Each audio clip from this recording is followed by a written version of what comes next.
Oi, gente, boa noite. Estamos iniciando mais um episódio do projeto O Filme da Sua Vida. Hoje, o 40º episódio. Eu sou Erivelto Reis e vou conversar com o professor, radialista, escritor João Ricardo. Ele é professor de espanhol, língua portuguesa, literaturas, especialista em teledramaturgia. Vou conversar com ele, mandar o convite aqui e a gente começa a conversar. Vou falar um pouco sobre a carreira dele, sobre escola, sobre poesia, sobre literatura. Mandando o convite. Luci Julião, Marco Antônio Chaves, queridos professores que nos acompanham, muito obrigado pela presença. Mandei o convite para a gente começar a conversar com o João. Ele chegou aqui.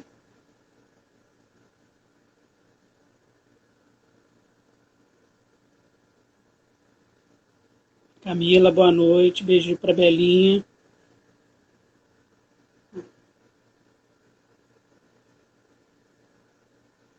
Entrar ao vivo com o João.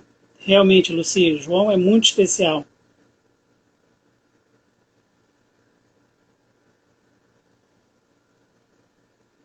Probleminha de conexão aqui, vamos ver. Já mandei o convite, João, e já aceitei o seu convite. No entanto, não dividiu a tela aqui para a gente ainda.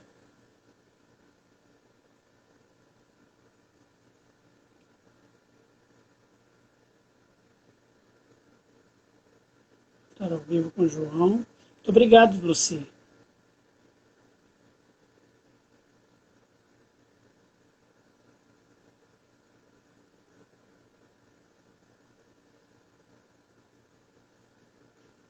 Guardando aqui a conexão com o João.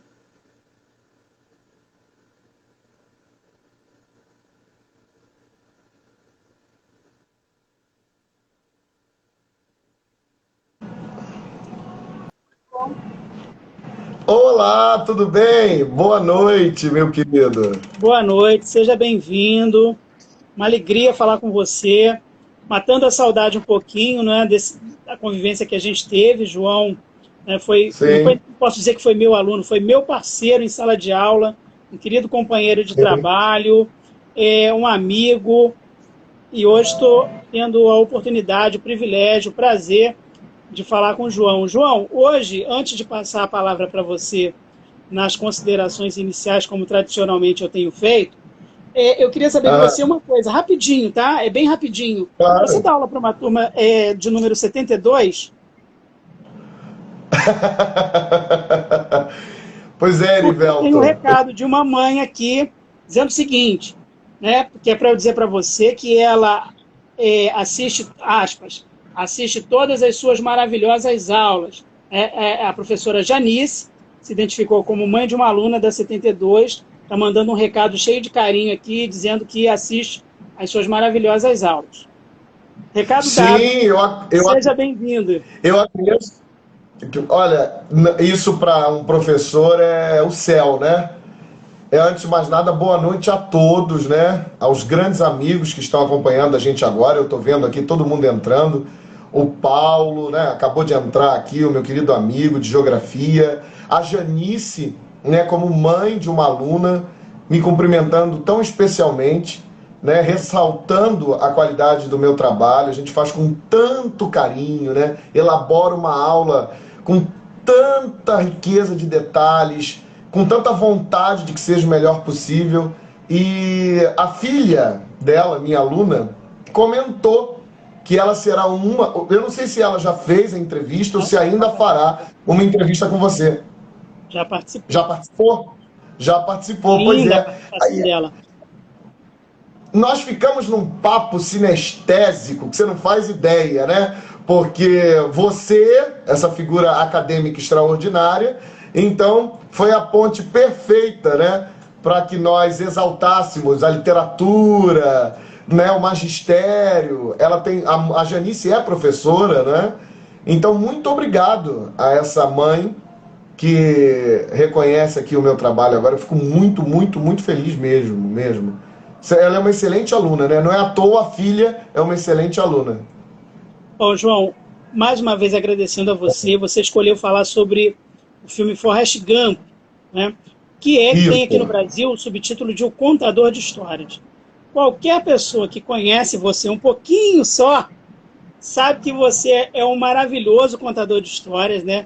Sabe encadear um assunto. Eu falei nas redes sociais, inclusive, que você é um especialista em comunicação de massa, em telenovela. A gente vai falar sobre isso ao longo do nosso papo, mas eu vou começar fazendo a pergunta tradicional do projeto a você. João Ricardo, como é o filme da sua vida? O filme da minha vida, quando eu escolhi o Forrest, foi exatamente por isso.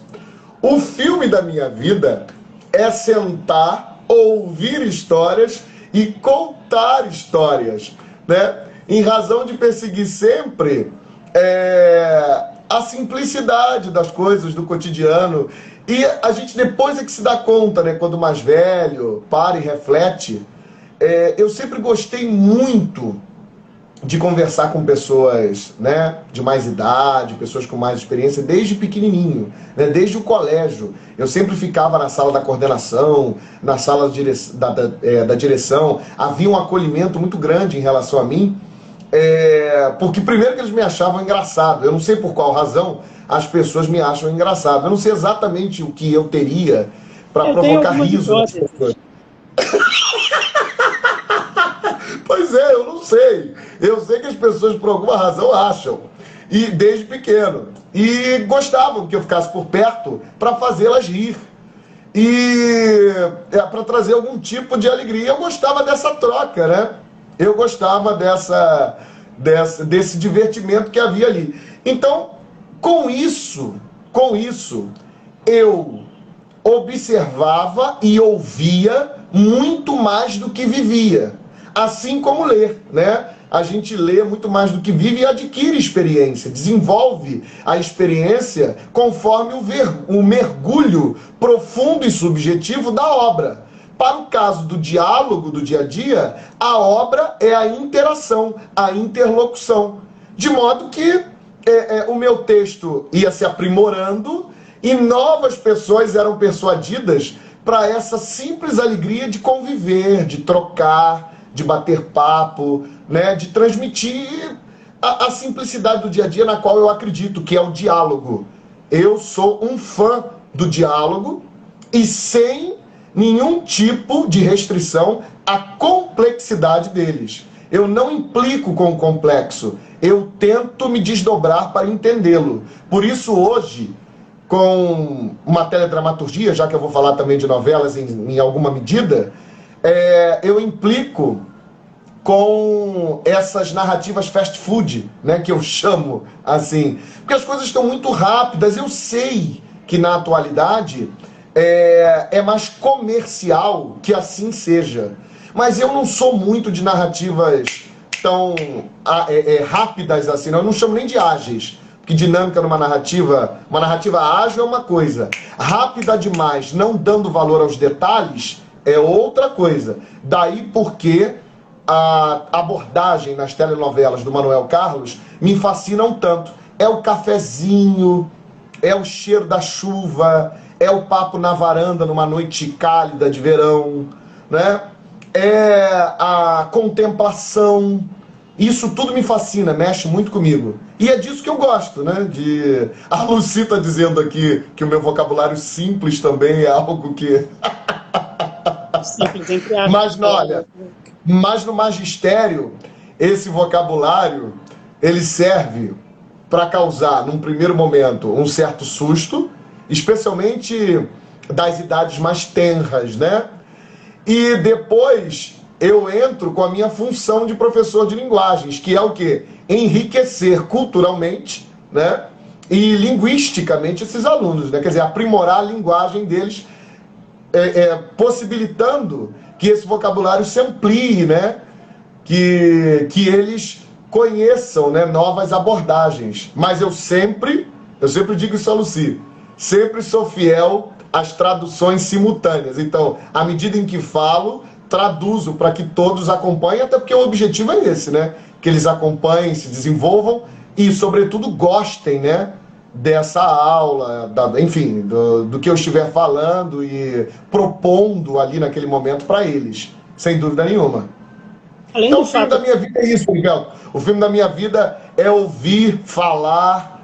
O filme da minha vida seria aí uma comédia com alguma profundidade, alguma provocação. Afinal de contas, sem provocação também não vale, né? A gente tem que provocar as coisas que estão estabelecidas. Questionar a política, questionar a sociedade, determinados valores que ficam enferrujados, né, ultrapassados. Então não dá para ser só uma comédia que nada diz. Comédia como oposição ao status quo, né? Comédia como provocação filosófica, enfim. Vamos refletir, vamos pensar criticamente. Agora, de uma forma simpática, descontraída, respeitosa, né, gostosa para as duas partes dentro do esquema. Além de ser um contador de histórias, né, que é o subtítulo do filme Forrest Gump, por que esse filme é tão marcante para você?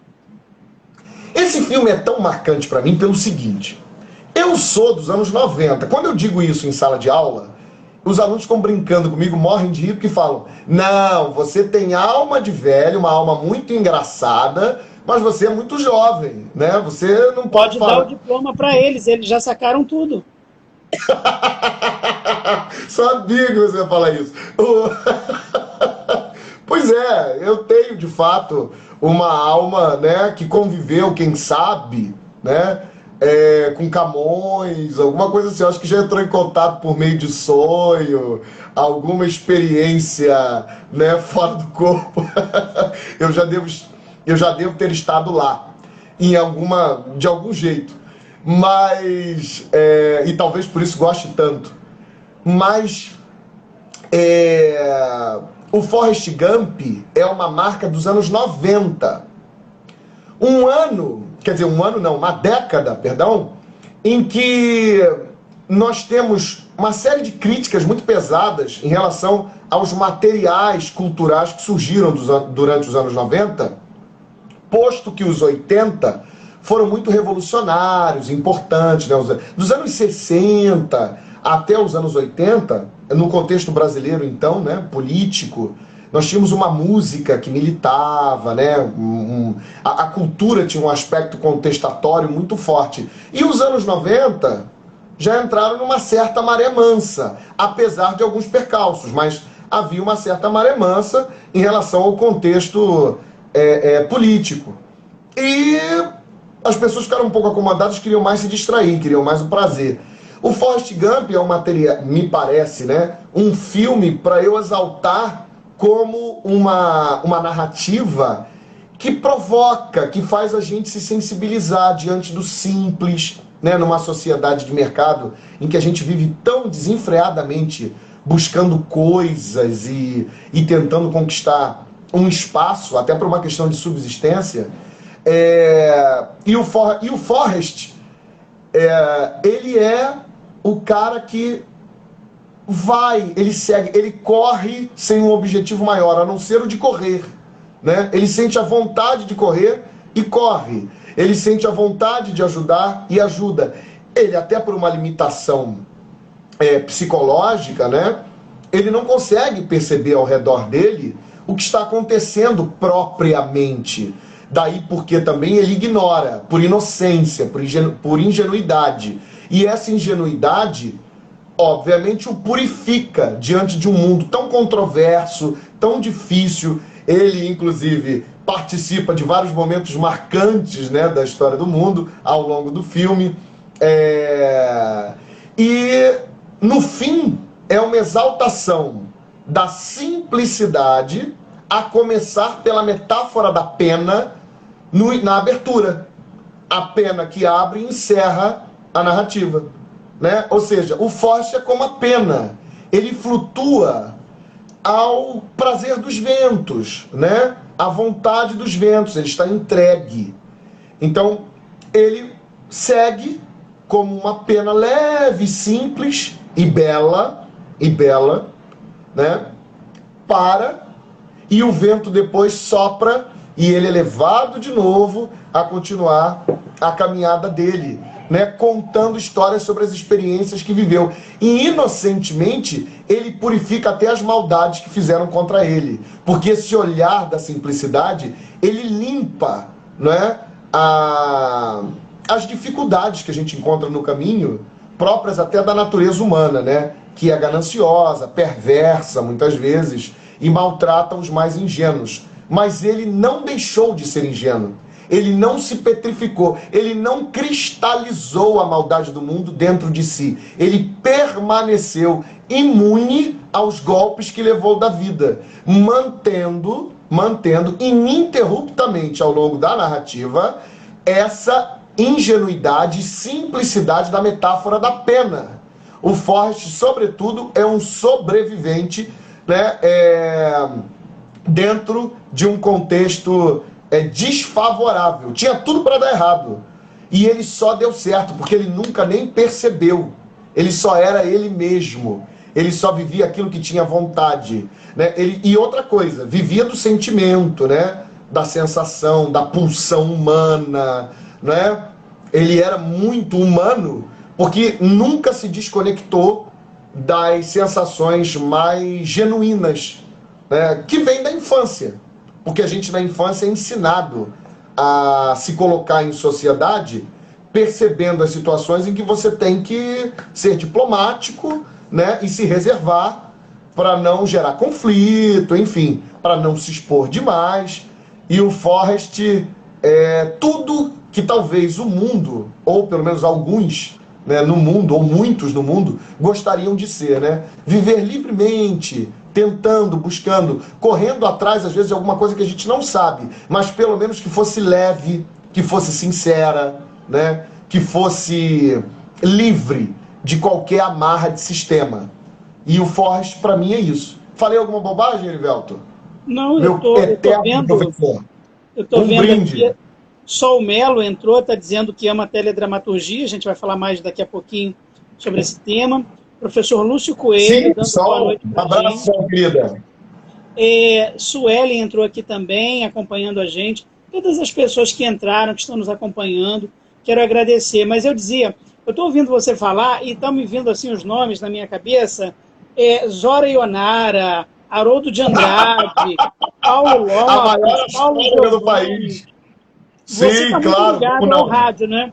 E estou ouvindo você falar e estou me lembrando de uma cena do filme Forrest Gump, em que a mãe do Forrest Gump tira ele da frente de uma TV porque ele está assistindo aquele requebrado, né, escandaloso para a época, do Elvis Presley, né? E que o Elvis teria aprendido quando ficou hospedado lá na pensão da família do Forrest Gump. E você começa no rádio falando piadas.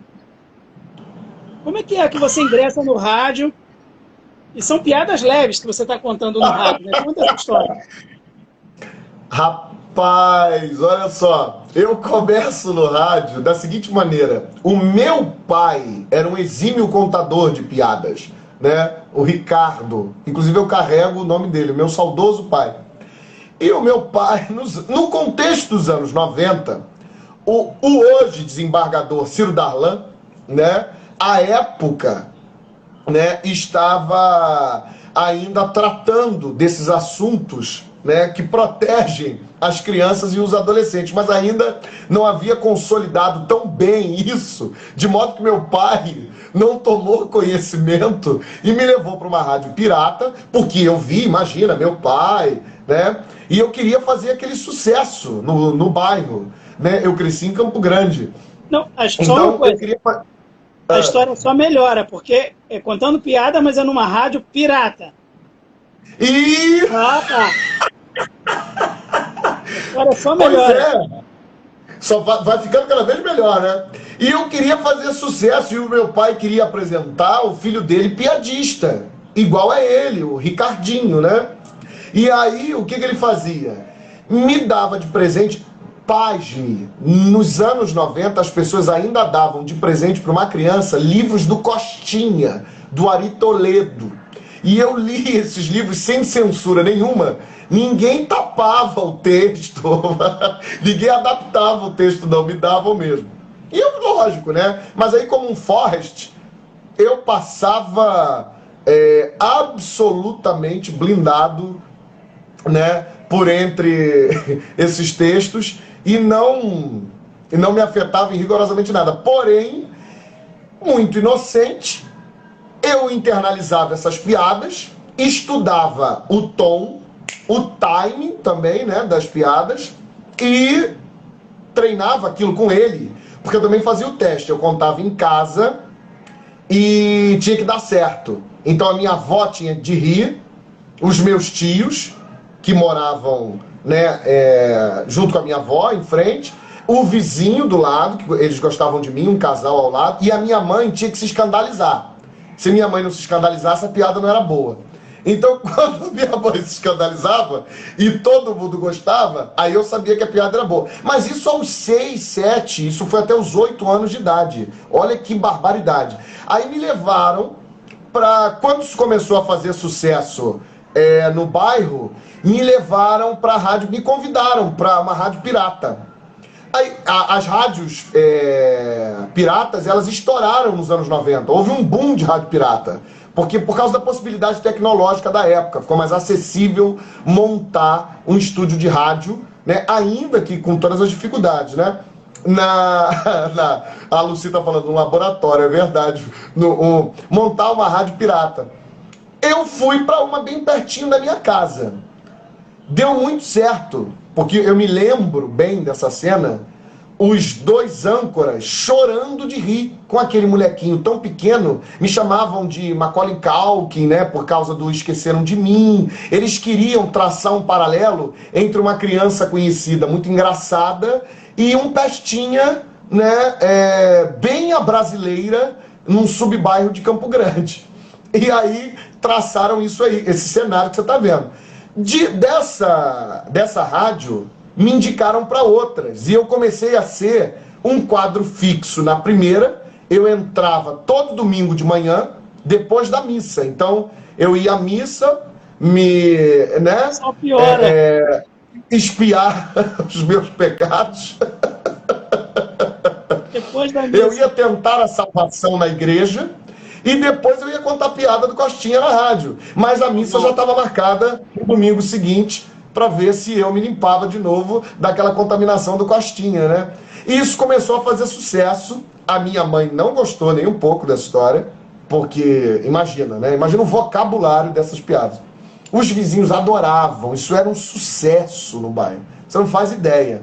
Só que eu não sei por qual razão disseram pro meu pai que ele poderia ter problemas com o conselho tutelar. Com o conselho tutelar. E só que antes disso, né, nosso Senhor misericordioso, como eu rezava muito, eu já era devoto de Nossa Senhora, já fazia as minhas orações ali para Nosso Senhor, o que Deus providenciou? O fechamento das rádios piratas. Acabaram as rádios, não tinha mais. Então, antes que alguém denunciasse aquele garotinho, Traquinas, que fazia aquela coisa toda, a Lucy disse que deveria ser antes da missa, né? Mas aí eu viraria pó quando eu entrasse na missa. Quando eu entrasse na igreja, eu virar pó. Então, o que aconteceu? Antes que acontecesse, né, que houvesse algum problema, as rádios fecharam por causa da interferência no sistema aéreo, né? Por causa da transmissão dos aviões. E a comunicação na aviação, como atrapalhava, eles deram um fim nas rádios. Daí, o João Ricardo parou de correr esse risco nas rádios. A Lucy disse que eu sou culpado pelo fechamento das rádios. Mas você seguiu depois a carreira, fez curso como radialista, não é? Isso. Aí, muitos anos se passaram.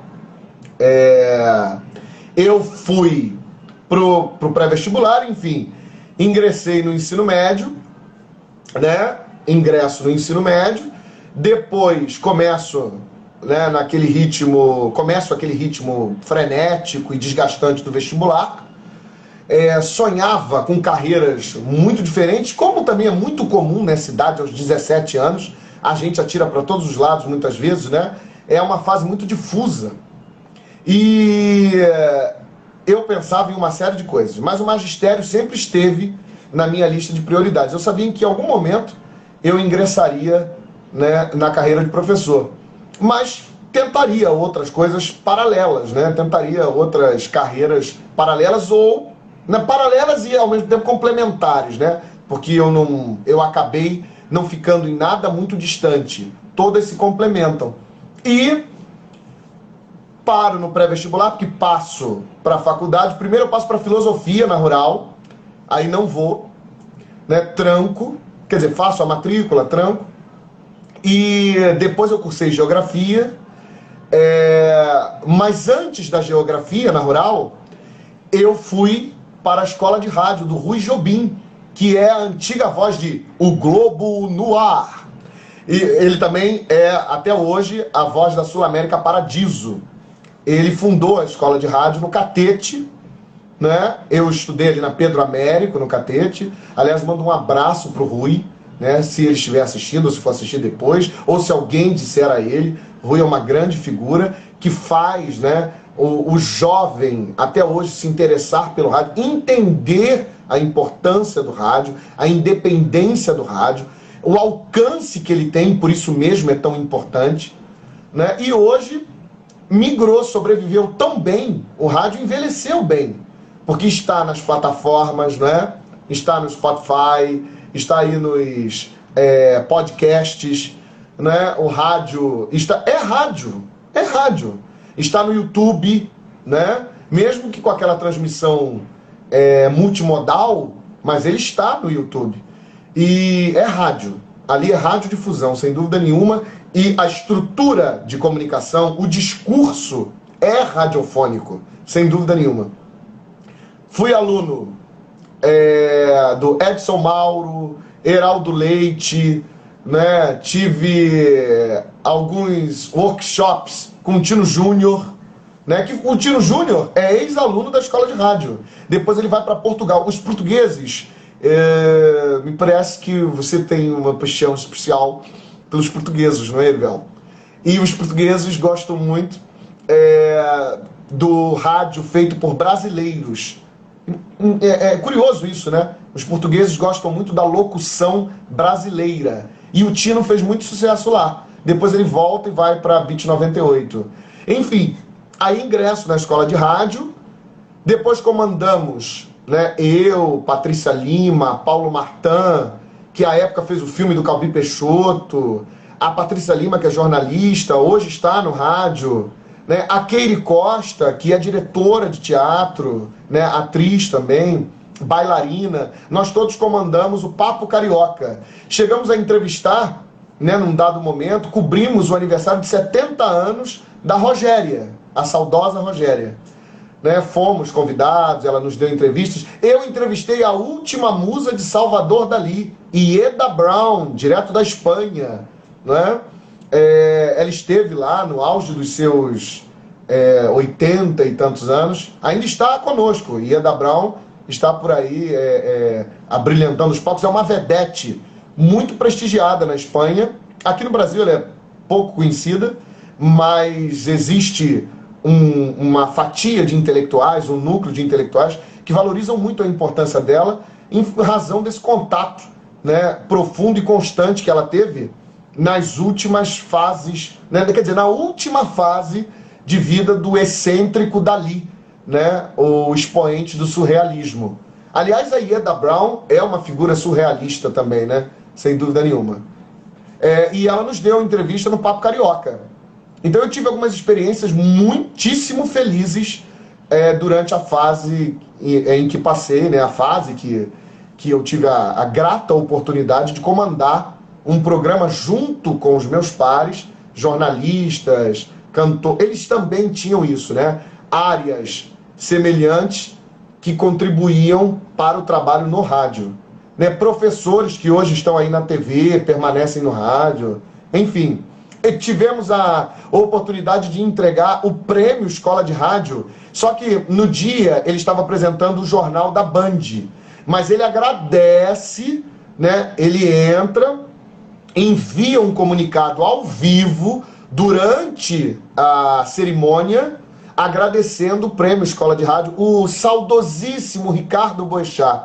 Ausência essa é insuperável, a gente nunca vai se recuperar da falta que o Ricardo Boechat faz, né? Eu fiquei extremamente mal com a morte do Boechat e até hoje não gosto nem de lembrar. E o Boechat foi premiado pela Escola de Rádio e agradeceu, enfim.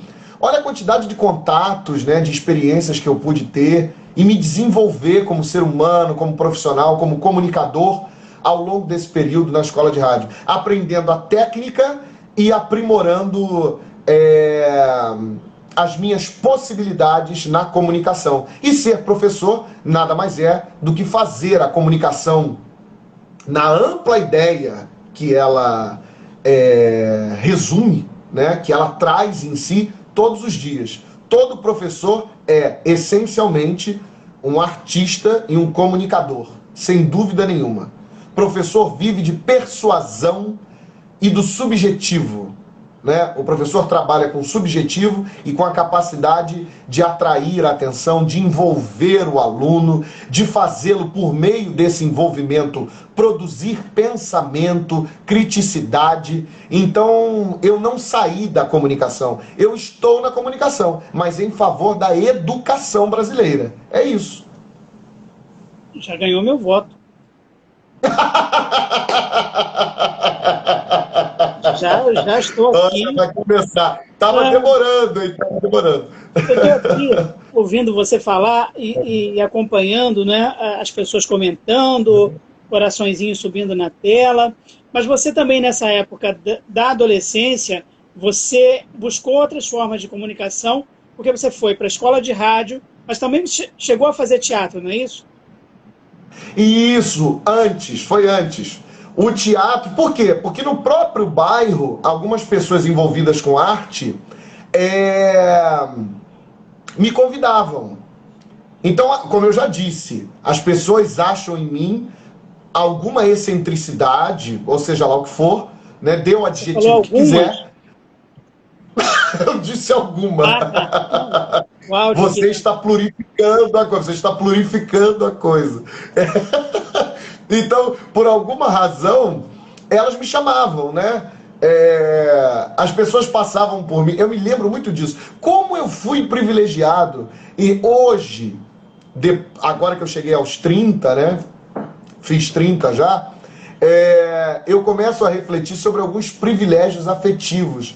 Como eu fui acarinhado, como eu fui abraçado, quantas delicadezas. Eu me lembro de uma vizinha, uma senhora, numa tarde me chamar para um lanche. Por isso que eu gosto das narrativas do Manuel Carlos, né? Porque eu acho que a vida acontece à mesa, na hora do café, no colo da avó, na emoção de um professor. Meus ídolos sempre foram meus professores. Você é um ídolo meu, você sabe bem disso. A Lucy é um ídolo meu também, né? Porque é um ídolo. A Lucy é um ídolo meu. Você, Lucy, no ensino fundamental, ela não deve estar aí hoje, mas a Rosângela, queridíssima, no Fundamental 2, no Fundamental 1 tive a Maria Inês, né? No ensino universitário tem outras grandes figuras, o Maurinho, né? O Dordron, a Dimarina, né? E outros tantos. Na geografia também, nossa, quanta gente, a Andréia, lá na Rural, enfim, quantos me inspiravam, né? Me faziam progredir. E não há um que possa negar isso. Desde pequeno, quando me perguntavam sobre ídolos, eu mencionava primeiro professores. E para mim isso é muito real. Eu não estou fazendo presepada, eu não estou exaltando aqui apenas por retórica. Eu estou falando que eu sinto mesmo, né, na minha convivência. Eu tenho vontade sempre de homenageá-los, né, de exaltá-los. Eu acho vocês um máximo. Eu sempre achei professor um máximo, né, em tudo, pela importância social que vocês têm. Veja que eu ainda falo vocês, né? Eu já faço parte e não consigo. Por quê? Porque eu vejo como algo maior. Eu coloco, né, numa categoria de superioridade mesmo. Eu os vejo como ídolos, como inspiração. E sobre mim sempre tiveram um imenso poder. E aí você me pergunta, já até esqueci o fio da meada. Teatro Amador, que veio antes do rádio. O Teatro Amador veio antes do rádio. Aí eu me lembro das pessoas passarem por mim, passarem por mim e brincarem comigo em relação à minha maneira de falar, ao meu gestual. Se amarrar as minhas mãos, eu fico mudo. Eu não sei falar sem gesticular. Outro dia eu assisti a uma aula minha gravada, parecia um polvo dando aula, né? Porque eu pareço uma lula dando aula. Mas por quê? Porque é expressividade. Então as pessoas notavam isso e falavam, isso tem que ser trabalhado. Se isso for aperfeiçoado... Durante a produção para esse nosso encontro, eu assisti também. Parecia que eu estava assistindo o filme da Kill Bill, uma aula de karatê. Mentira. Aí eu pensava, aí as pessoas pensavam, isso precisa ser lapidado, né, para que ele alcance outras possibilidades. E me levavam, eventualmente, para oportunidades, ainda pequenas, mas oportunidades de eu conhecer, de ampliar, né? Já que dentro da realidade de um subbairro em Campo Grande, né, na zona oeste do Rio de Janeiro, o cardápio cultural, né, sempre foi, especialmente para as classes menos abastadas, né, de uma classe menos abastada da qual eu sou oriundo, né? Então a gente não conhecia muito.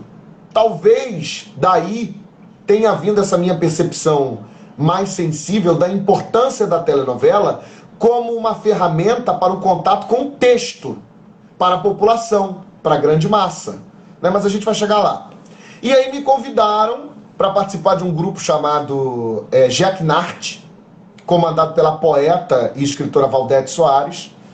E ela hoje professora de educação física, desenvolve um trabalho de excelência aqui em Campo Grande. E o que acontece?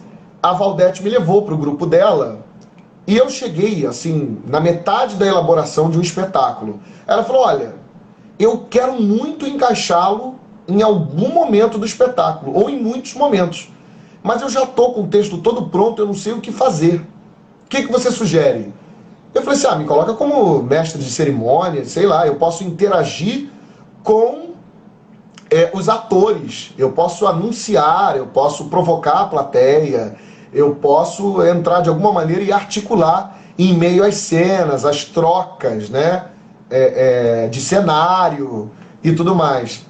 Aí ela falou, então tá bom, vai ser assim. Me deu um microfone, elaborou um texto, claro que eu enchi de cacos, né? Aí de vez em quando ela dizia assim, o caco tá excelente, mas cumpra o que tá no roteiro, porque aí vai ficar melhor ainda. Aí ficava o caco, ela não tirava, e o roteiro, né? Obviamente, de autoria dela, sempre excepcional. Então nós apresentamos nas lonas culturais e tudo mais, fizemos apresentação em centros sociais.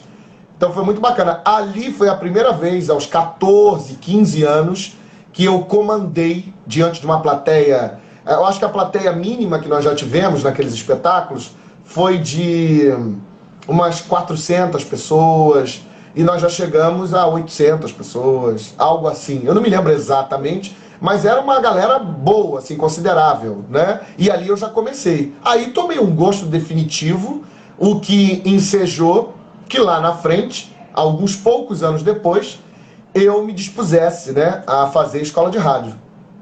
Incrível. Olha só, as pessoas estão comentando.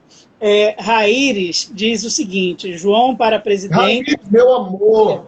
Eu anotei aqui, Zelda Vasconcelos, né, relembra o fato de que você contava piadas no rádio aos 7 anos. Luci está dizendo aqui que você foi sempre um aluno inspirador, tudo em caixa alta, sempre engrandeceu as aulas com suas pontuações.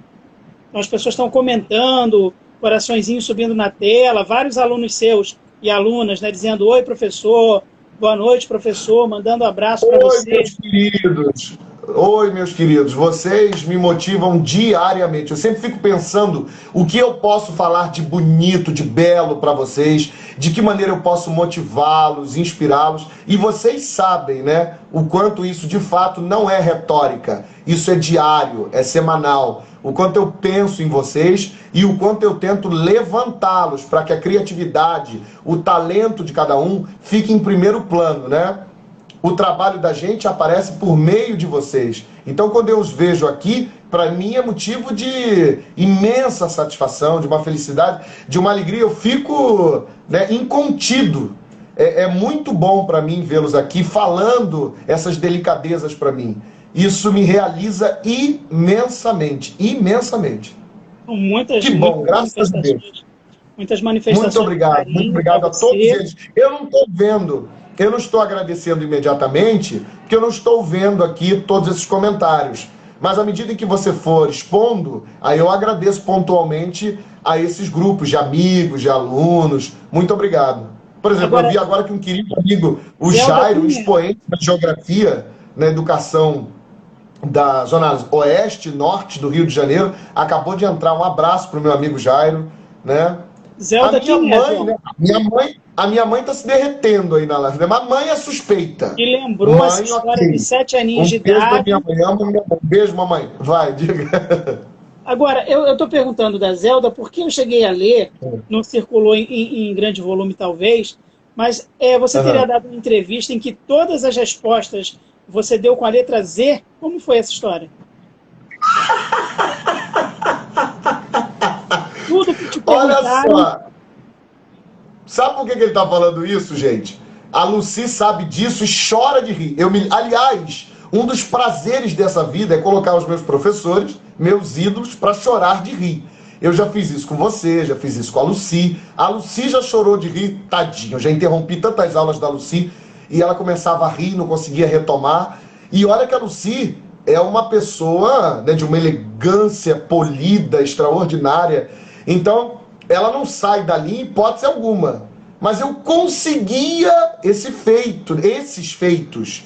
E tem umas histórias impublicáveis, eu não posso colocar aqui. Mas é um episódio que eu passei como estagiário uma vez, ela se lembra bem, ela vai rir aqui porque ela se lembra.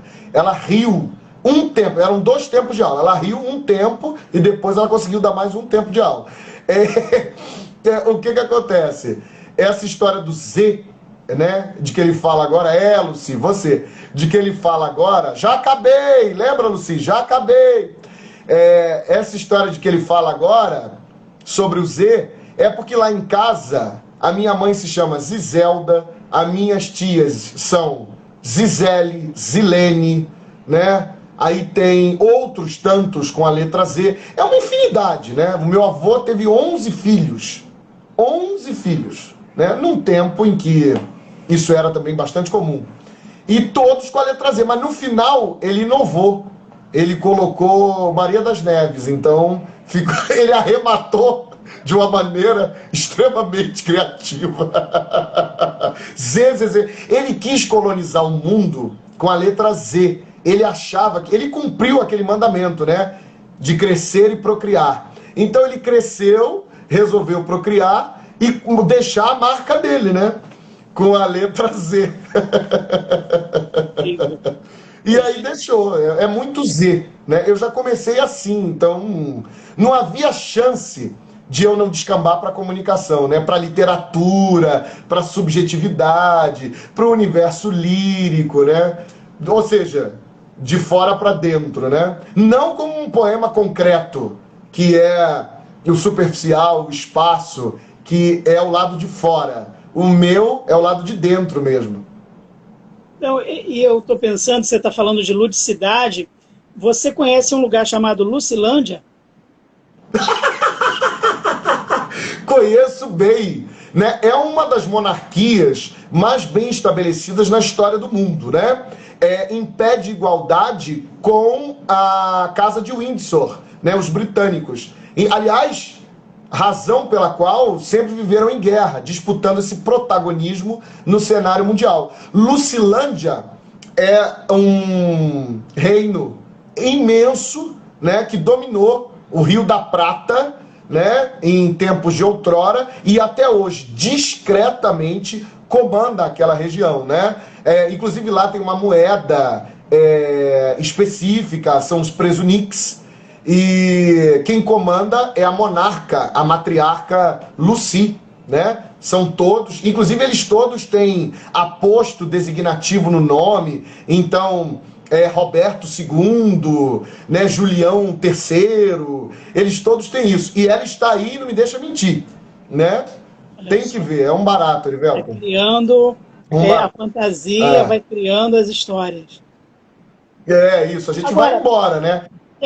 Desse desejo de criar histórias que nasce essa paixão pela telenovela, como é que é essa tua relação com a teledramaturgia? Porque quem conhece você sabe que não é só o Manuel Carlos. O Manuel Carlos é um destaque para você vai falar, mas assim, você tem uma memória invejável para capítulos de novela, que personagem, que ator, quando foi, e vai juntando uma história com a outra. Como é que começa esse amor, essa paixão, essa relação com a teledramaturgia?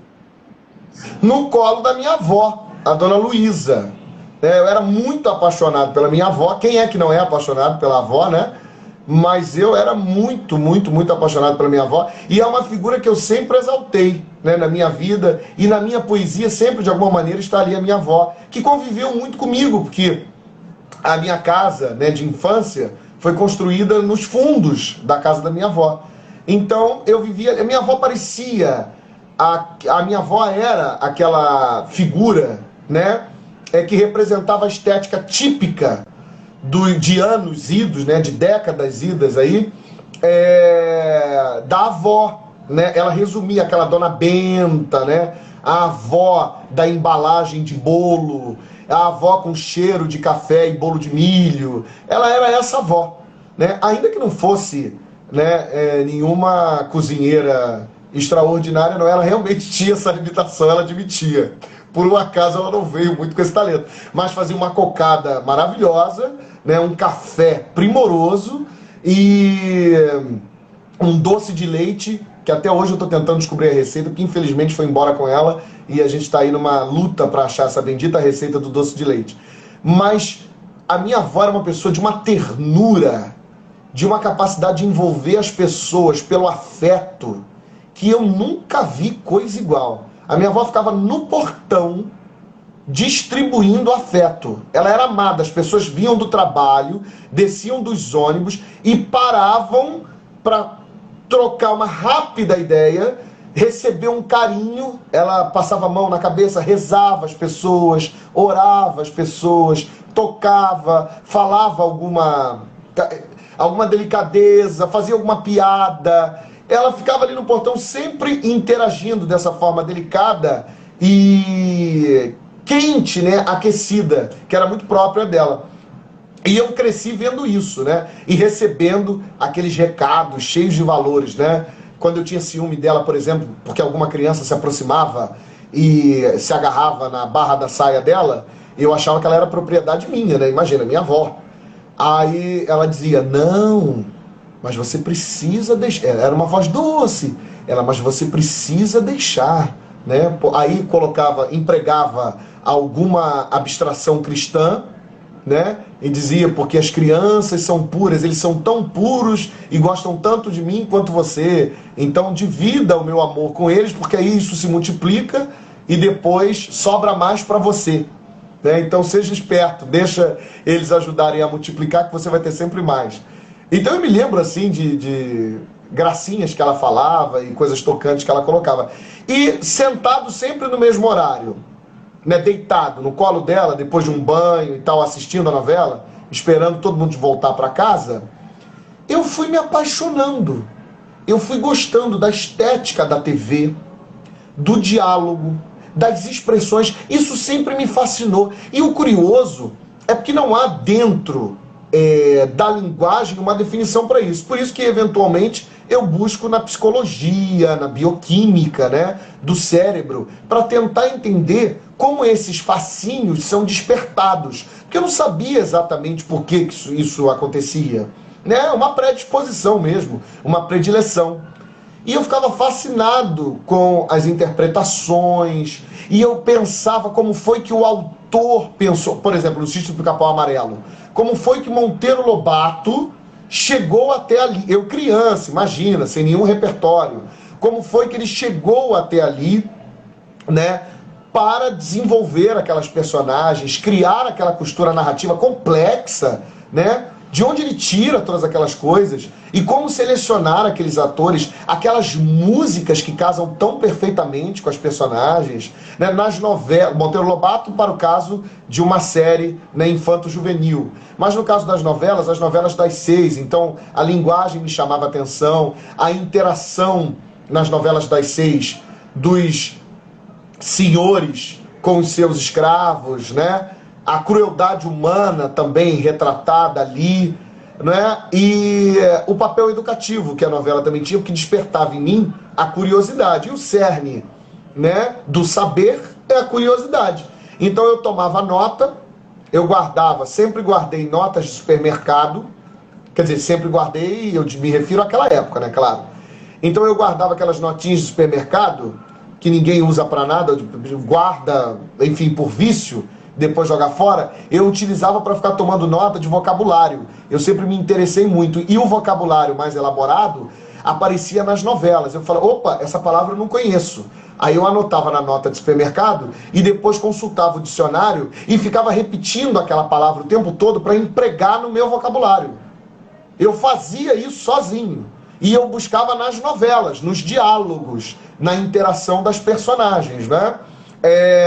Tanto na novela das 6, a das 7 eu nunca gostei muito, porque a TV aberta, por causa do Boni e do Walter Clark, a novela das 7 ficou pretensiosamente muito abobalhada, e eu achava que aquilo era muito ingênuo, né? Subestimava muito a nossa capacidade de processar as provocações que um material textual pode ter e deve ter, a meu ver, por obrigação. Claro que eu entendia isso dentro das paredes limitantes de uma criança, né?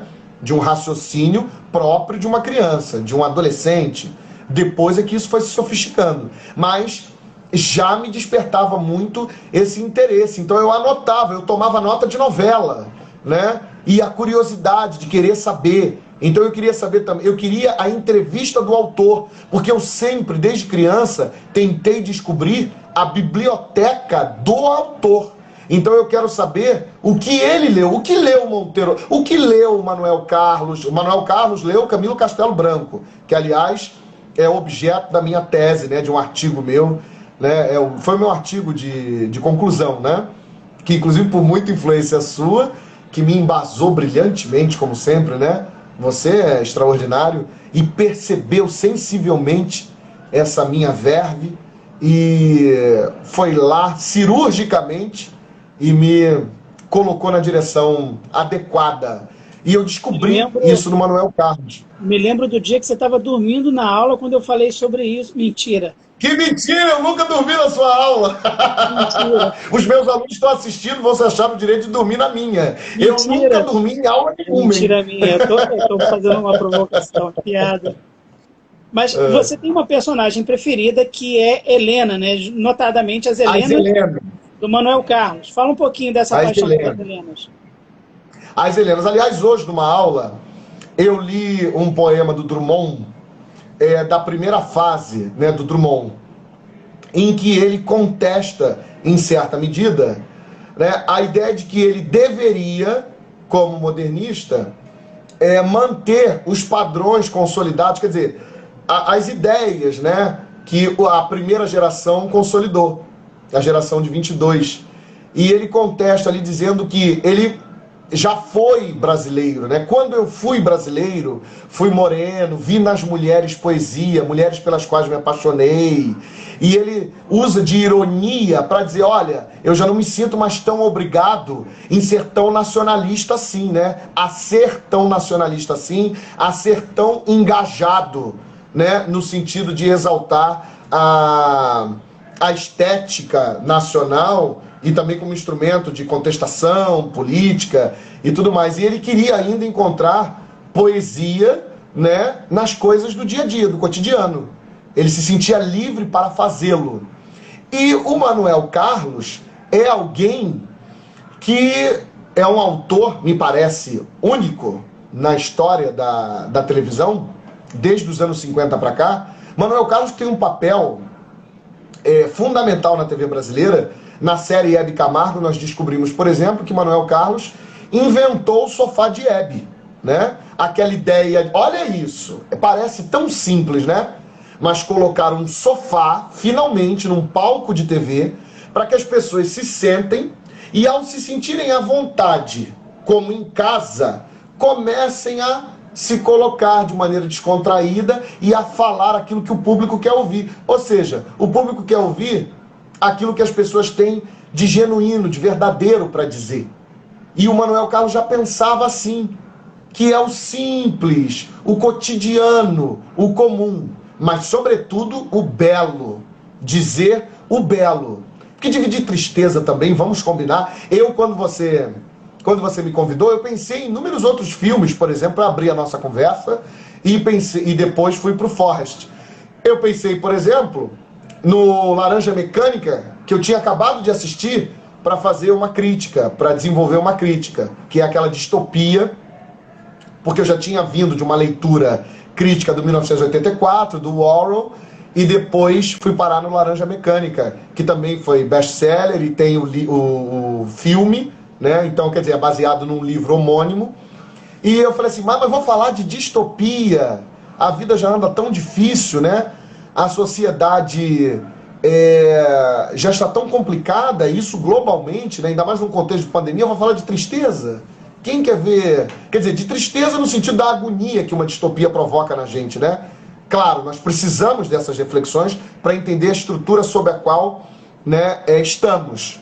Né? Estamos submetidos a uma série dessas influências com a antecipação do Orwell lá em 1984. É uma leitura obrigatória da UERJ do último vestibular.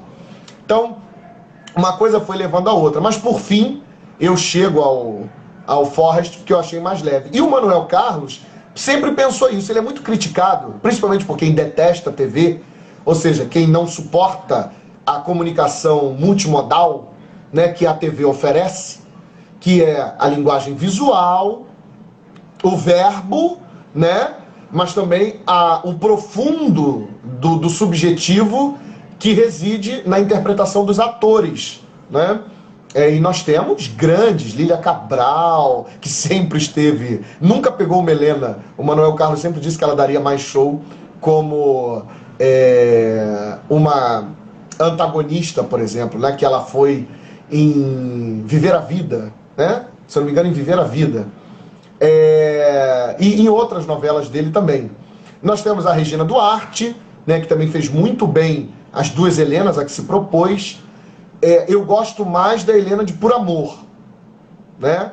A Regina Duarte depois foi ficando mais caricata, né? Mas em Por Amor ela me parece, né, ali conseguir transmitir exatamente a poesia feminina de que tanto gosta o Manuel Carlos. E aí as pessoas que detestam TV o criticam porque dizem, o Manuel Carlos coloca uma pessoa humilde no Leblon. Né? O trabalhador do Manuel Carlos mora numa casa simples, mas num bairrozinho do Leblon, na zona sul do Rio, um dos metros quadrados mais caros do Brasil.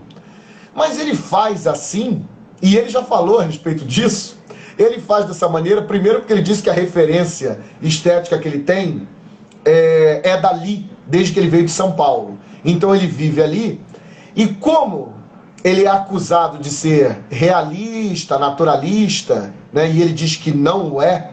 Na verdade, ele só quer uma obra verossímil. Ele não tem essa pretensão de ser tão real e tão naturalista, assim, trabalhar com determinismo nas personagens. Ele só quer aproximar, né, a narrativa que ele constrói do que ele vê no dia a dia, da simplicidade do dia a dia. Ele arriscou colocar em horário nobre Tony Ramos para declamar Fernando Pessoa. Glória Pérez também o fez. Aliás, esse vídeo circula muito da Glória, com o Osmar Prado declamando o poema em linha reta do Fernando Pessoa, que é uma aula de declamação, enfim, né? O Osmar Prado é, para mim, um dos melhores. O Osmar Prado está na minha lista de ouro. Eu acho ele fantástico. E a Glória Pérez também arriscou e deu muito certo, é um sucesso. O Manuel Carlos coloca Camilo Castelo Branco às 9 da noite na maior emissora do país para dialogar com a população brasileira. que muitas vezes não... Né? Eu acredito que, infelizmente, na esmagadora maioria dos casos, não sabem que é um expoente da literatura portuguesa, enfim, né? Não sabem, é uma pena. Mas ele arrisca, e nisso, né, o Boni e o Walter Clark têm mérito, porque eles sempre quiseram construir uma TV com texto, e trouxeram esses gênios para dentro da TV. E o Manuel Carlos faz isso. Infelizmente, quando por alguma razão a sociedade começou a consumir narrativas mais velozes, as novelas do Manuel Carlos começaram a ser menos lucrativas em audiência. Então, como a publicidade influencia, a Globo começou a deixá-lo mais de lado. Então ele não conseguiu mais alcançar os 50 pontos, e à época cada ponto de audiência equivalia a 60 mil televisores ligados na Grande São Paulo. Hoje já é o dobro, né? Eles começaram a afastá-lo, porque as pessoas já começaram a se interessar mais por séries, né? Aquelas séries em que você tem de assistir, em que você assiste um único capítulo e já assistiu tudo. Não tem encadeamento. Então você vê, quem vê um capítulo já viu tudo. E aí o próximo tem sempre uma grande novidade para aquecer e ter o pico, né? Para que você tenha um clímax do episódio e depois a série se encerra e aí você também não fica dependente da continuação, né? E uma novela, essencialmente, é o apego, a continuação. Você tem que saber o que vai rolar nos próximos episódios, nos próximos capítulos. A novela se deu assim na origem, né? Ela nunca vai perder isso. Isso é a costura essencial de uma novela. E o Manuel Carlos arrisca tudo isso. E ele diz que, se for para fazer uma história corrida, tudo que é corrido parece não muito importante. Na vida, tudo que é muito acelerado parece que perde a importância ou perde a capacidade de deixar um registro histórico relevante na memória, né? Tanto a memória bioquímica, né, cerebral, ou seja, de aprendizado cognitiva, como na memória afetiva das pessoas. Então, como ele busca imprimir na memória afetiva das pessoas as suas grandes histórias, as suas grandes Helenas, né? A poesia feminina das Helenas, mulheres fortes, mulheres destemidas, que apesar das circunstâncias brasileiras sempre, né, se destacam como figuras de força, figuras de uma elegância ímpar, né? Figuras de uma capacidade de raciocínio extraordinária, porque ele coloca justamente nas Helenas toda a gama de conhecimento literário que ele tem para que elas expressem isso. Elas têm uma presença de espírito muito grande, né? São sedutoras, quebram o maniqueísmo. As Helenas não são tão virtuosas que não pequem ao longo da narrativa, né? As Helenas do Manuel Carlos são mulheres reais. Elas têm os seus momentos, né, de demonstração de fragilidade. A Helena de Por Amor troca os bebês, né? Dá o filho vivo em troca do filho morto da própria filha, para que a filha fosse feliz. Aí, quer dizer, cria essa imensa provocação para todos nós. Quer dizer, essa mulher estava certa em fazer isso? Quer dizer, pela felicidade de uma filha, ela dá para salvar o casamento de uma filha, para salvar, né, a filha das angústias que já se abatiam, e que já abatiam a figura da Maria Eduarda, né? Em Por Amor, a Maria Eduarda estava completamente descompensada ali pelo meio da novela, e a Helena tenta, né, tirar esse abatimento dela, dando um pouco de felicidade por meio do nascimento de uma criança, mas destrói o próprio casamento, né? Quer dizer, por amor à filha, ela deixou de amar, quer dizer, deixou de amar no sentido de que ela não praticou o amor com o marido, né? O Atílio, que era tão apaixonado por ela. Então, quer dizer, ela não dispensa amor ao Atílio, ela nega esse amor ao Atílio, inclusive de um filho muito desejado, porque ele era um pai imensamente desejoso desse filho, e dá a filha. Então, quer dizer, no final da cena, quando a Maria Eduarda finalmente lê o diário, né, e o Atílio chega ao apartamento da enteada, ele diz: na frente dela, né? Depois de alisar a cabeça do filho, ele diz a Helena, você ainda não sabe amar, mas pode aprender. Né? Ou seja, sugerindo, aí ele suspende a fala, trocam olhares, dizendo que, já que o título da novela era Por Amor, essa preocupação do Manuel Carlos de dizer, né, para todos nós, como o amor é capaz de mover as pessoas, né, a ponto delas cometerem barbaridades em nome disso. E a Helena faz isso. Ele leu essa notícia em algum lugar. Ele recortou isso do jornal. Lendo o jornal, ele viu um caso em que a mãe trocou os bebês na maternidade. Daí ele guardou e virou a ideia central de um dos maiores sucessos de todos os tempos da teledramaturgia brasileira. E é uma novela cheia de referências literárias que são próprias do Manuel Carlos, ele sempre coloca. As músicas selecionadas, eu chamo de, na minha tese, inclusive, eu chamo de o autor mais bossa nova da teledramaturgia brasileira, porque as novelas, geralmente o Jaime Monjardim que dirige, porque é um diretor também com essa pegada carioca, né, com as belezas desse balneário que é o Rio de Janeiro, a Zona Sul especificamente, né, sempre esse cenário, e o Manuel Carlos não tem pudor em colocar o belo em horário nobre, porque pensa também que a novela tem esse papel de encantar, de fazer as pessoas se prenderem pela beleza visual. Então uma novela que também só fala de mazelas, ela serve como ponto de alerta, como conexão que leva a uma reflexão maior. Tudo bem, ele também o fez. Né? A gente não pode esquecer que o Dan Stuba era aquele homem que agredia a professora Raquel, né, com a raquete. A imagem dele como grande ator ficou consagrada por causa daquelas agressões tenebrosas, cenas impactantes. Eu revi a reprise recentemente e até hoje as cenas me provocavam uma indigestão emocional.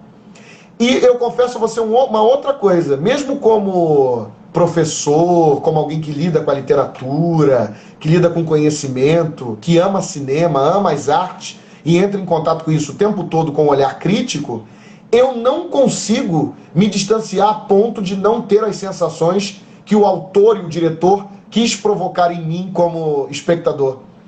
Eu acredito, talvez seja uma bobagem minha, que outros consigam se distanciar, né? E olham apenas né, enxergam apenas com o olhar do especialista. Eu não. Eu consigo fazer a análise depois. Claro que eu vou pegando as referências e tentando entender e decifrar a obra. Mas as sensações vão aparecendo em mim, mesmo com toda essa carga crítica, tanto quanto aparece em qualquer outra pessoa. Você consegue, Erivelto, se distanciar em certa medida e não sentir aquilo que a direção e o autor quiseram provocar no espectador? Eu sempre mergulho na história que estou assistindo, que estou vendo. Eu vou sempre mergulhando na história. Eu mergulho, eu não consigo também não mergulhar. Eu me emociono muito. Eu sou muito passional, né? A verdade é essa. Você mergulha a ponto de fazer um poema para Helena? Isso! Eu mergulho a ponto de fazer... Eu não sei se você pode ler o poema pra gente. Posso, claro que eu posso. Sim, posso sim. Veja só. Quando estou abrindo aqui o poema, certo? Quando eu desenvolvi o poema das Helenas para a grande obra que você, como curador, né, compilou no Malditos Poetas Malditos, eu o fiz por uma razão. As Helenas sempre me fascinaram porque a poesia do existir feminino sempre me fascinou, tanto quanto fascina o Manuel Carlos. Eu sempre achei as mulheres, né, entes de sabedoria e condução social extraordinário. E o Manuel Carlos coloca isso também para nos educar dentro das novelas, né? Ele tem um papel didático ali, né, de mostrar a importância da mulher na sociedade, né, tanto no caso das mazelas, como foi o caso da Raquel, que não era uma Helena, ela era uma professora, Aliás, a Helena, na novela Mulheres Apaixonadas, feita pela Cristiane Torloni, que também, junto com a Regina Duarte, para mim, fizeram as melhores Helenas, se bem que também tem a Vera Fischer, que fez uma grande Helena em Laços de Família, né? É difícil todas as Helenas você vai dizer que foram ótimas. Daqui a pouco eu vou embora. Então, quer dizer, as Helenas, elas sempre me fascinaram por conta disso, por conta do poder dessas mulheres, né? Eu passei boa parte da minha vida lendo nos jornais, assistindo na TV, né? Percebendo na conjuntura social mulheres deixadas de lado, mulheres com sonhos frustrados, né? E... Peraí que tá abrindo aqui. Abriu. Mulheres com sonhos frustrados, como as mulheres de Atenas, do Chico Buarque. E o Manuel Carlos coloca a mulher poderosa, né? A mulher forte, uma mulher que comanda. As Helenas são a liderança da narrativa. Tudo gira em torno das Helenas, né? E esse nome tão bonito, eu acho a pronúncia de Helena tão poético, dizer Helena, né? Para mim, parece tão poético, parece tão tocante. E elas são pura poesia. Ele admite isso, ele constrói nas Helenas o que ele sente por meio das mulheres. Força, afeto, paixão, né? Vontade de viver. As mulheres motivam, né? A mãe... E quando eu digo mulheres, eu estou falando das mulheres que fazem parte da vida de todos nós. A mãe, a avó, a namorada, a noiva, a esposa, a filha, né? Essa força feminina de superação e de condução da sociedade, né? A mão que balança o berço, né? É a mão que comanda o mundo. Então, vamos lá.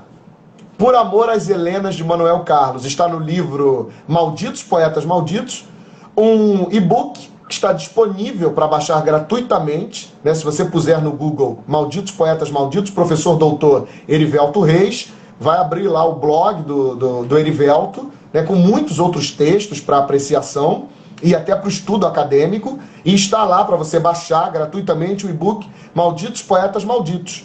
Né, o Erivelto é o curador do livro, não podia ser diferente, né, por isso que o livro é maravilhoso. E eu tive a grata oportunidade de colocar aqui alguns dos meus poemas. Por Amor às Helenas, de Manuel Carlos. Quero as Helenas sem juízo de valor, e as quero com afeto acolhedor. Interneço-me diante do brilho, não sei se como amante ou como filho.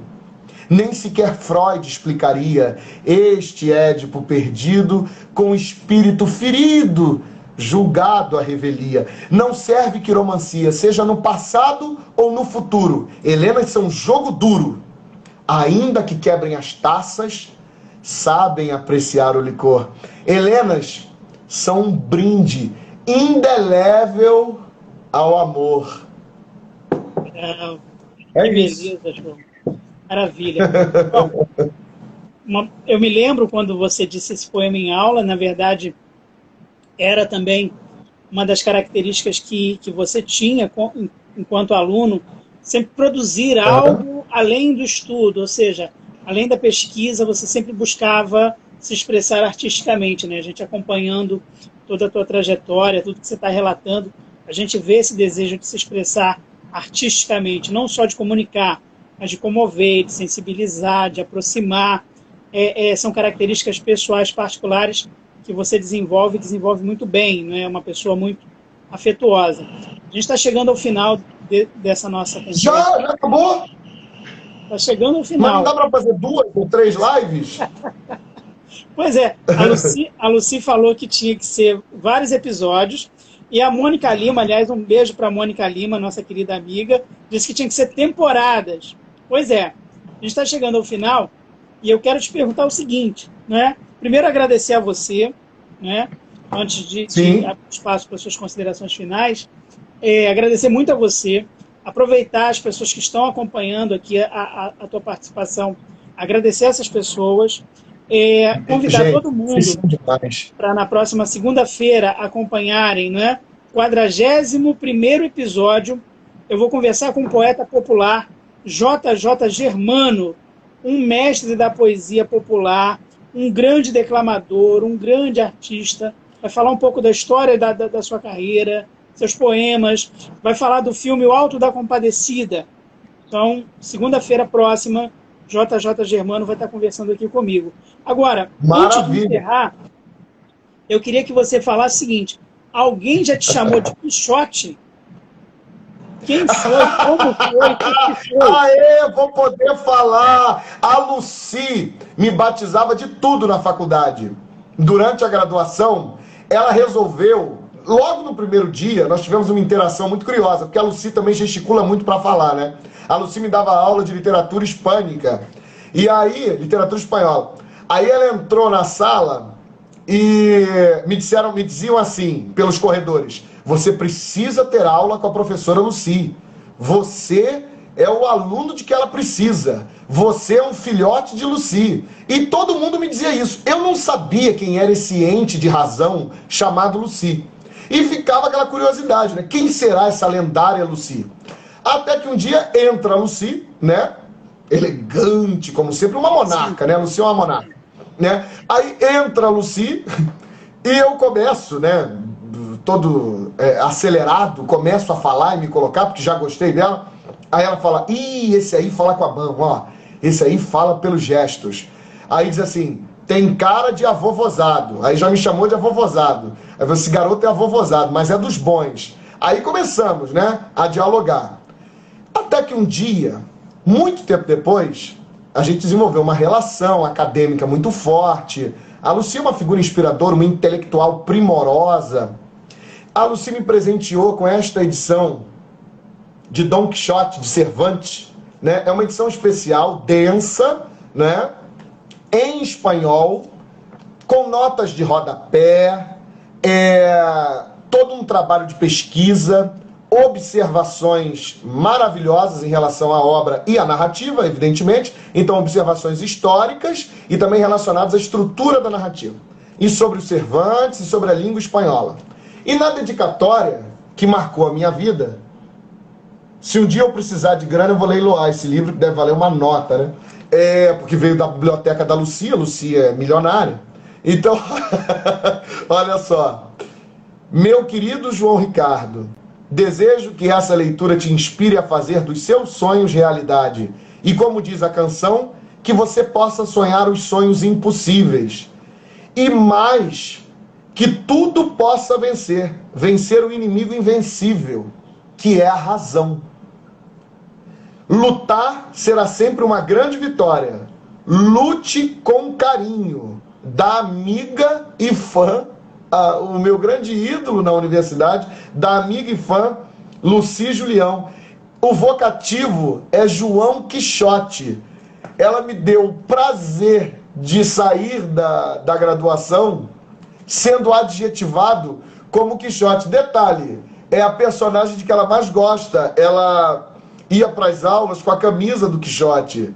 Ela, quando trabalhava o livro, né, ela ia uniformizada de Cervantes para a faculdade. E foi um dos maiores presentes, dos mais lindos presentes que eu já recebi na vida, com essa dedicatória extraordinária de uma intelectual referência, né, na educação campograndense. Ela se passou por todos os grandes colégios, até hoje atua em grandes escolas, né? Na universidade ficou 30 anos.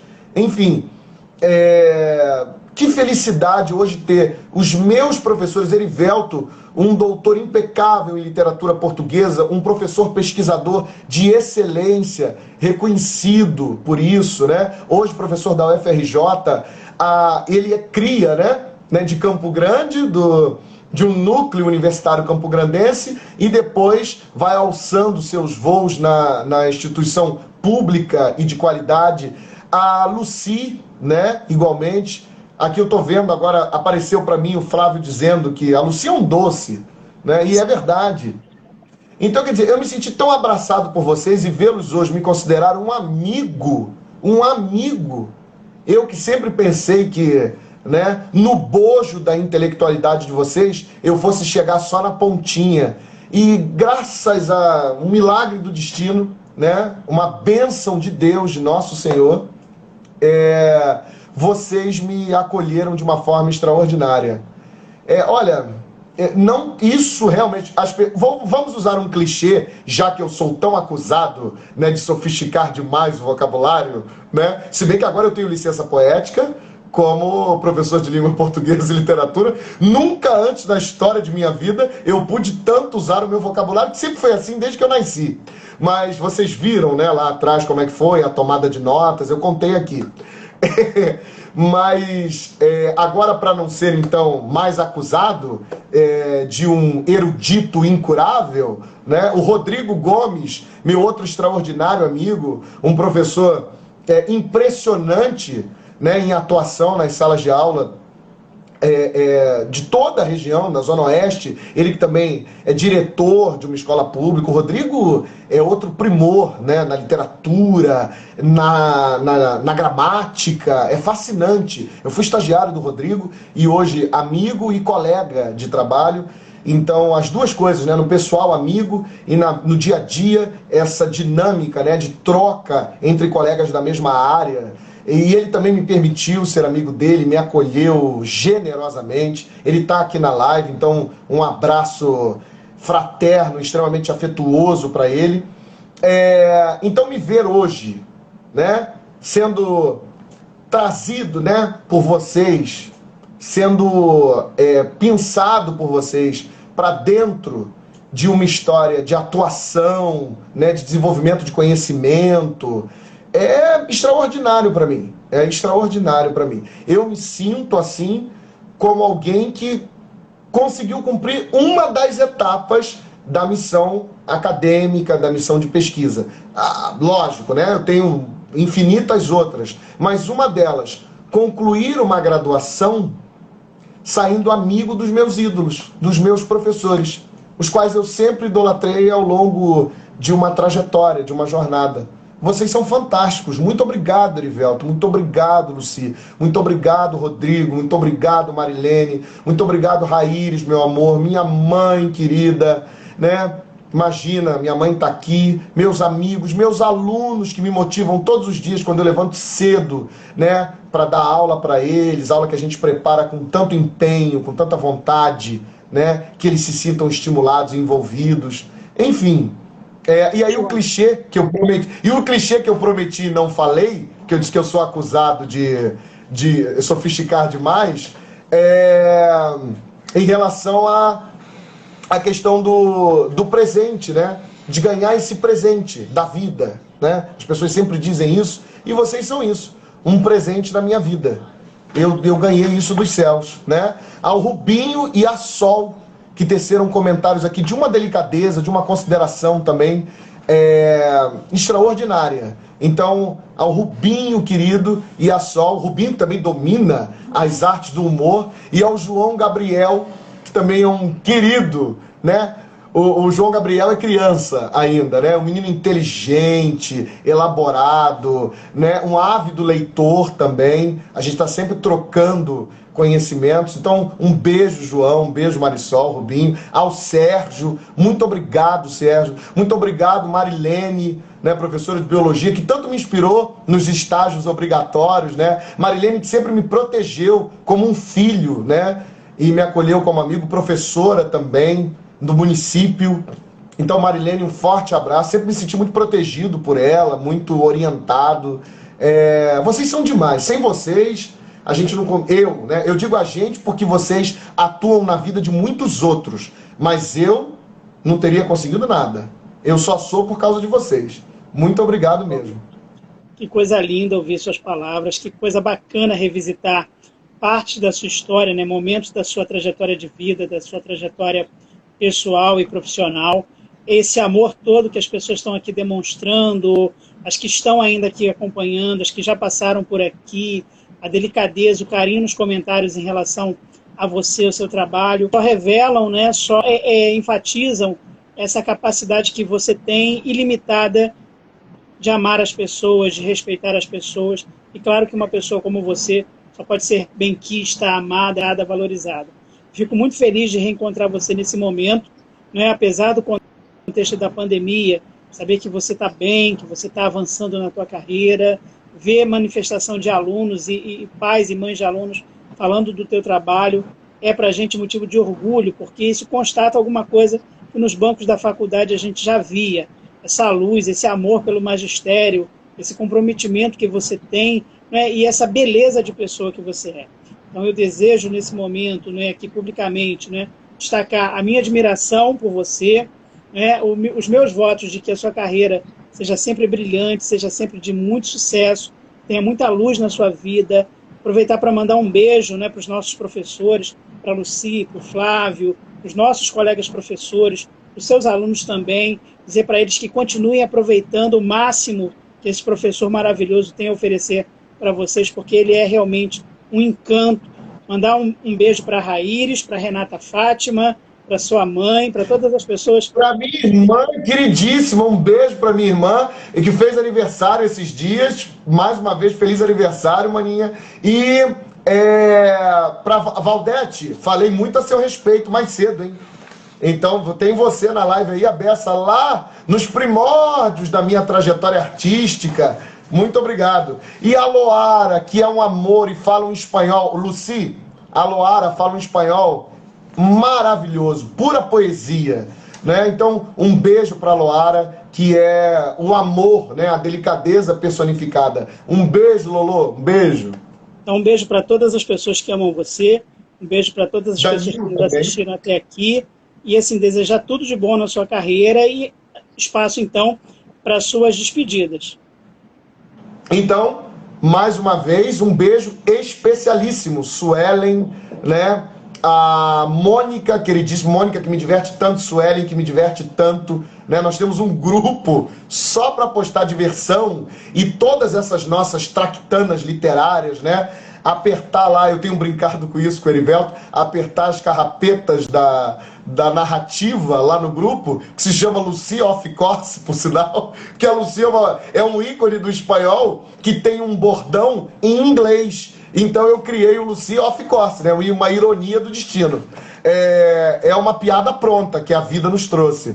Então, a todas essas pessoas, ao Paulo de Geografia, né, que é um amigo querido do meu dia a dia, que me fortalece, que me instrui, que me faz melhor. O Paulo sabe o quanto, né, eu gosto dele, o admiro imensamente, tenho um respeito, um carinho imenso por ele. Né, a todos que me dão apoio diariamente e vieram reforçar esse apoio, aos meus alunos, essa luz na minha vida e na minha carreira, que eu também mencionei no início da live, e reforço aqui o agradecimento. Muito obrigado, muito obrigado. Olha, essa live não foi para eu vir falar só sobre telenovelas, sobre literatura, língua portuguesa, linguagens e referências, né, na comunicação, seja no rádio, na TV ou dentro de sala de aula. Essa live foi para nós confraternizarmos, ainda mais no momento, né, em que estamos distanciados por obrigação, por força das circunstâncias. Essa live veio para que nós de novo tivéssemos esse contato extraordinário, eu diria até metafísico, né? Porque vai muito além de uma live só sobre um filme ou só sobre o filme da minha vida. Porque o filme da minha vida tem, né, como palavras, como narrativa, vocês são o texto do filme da minha vida. Muito obrigado. Lindo, João. Beijo para você, sucesso, saúde, grande abraço e até assim que a pandemia passar, que a gente possa se encontrar para bater papo ao vivo, para se abraçar e trocar ideia. Grande abraço, boa noite. Sim, eu espero atender a outros pedidos aqui, que venha uma outra live em pouco tempo, se Deus quiser. Tá bom? Vamos escolher um tema específico e a gente debate aí ad eternum. Grande abraço, boa noite. Um beijo. Tchau, gente. Fiquem com Deus. Tchau, tchau. Tchau, tchau. Grande abraço.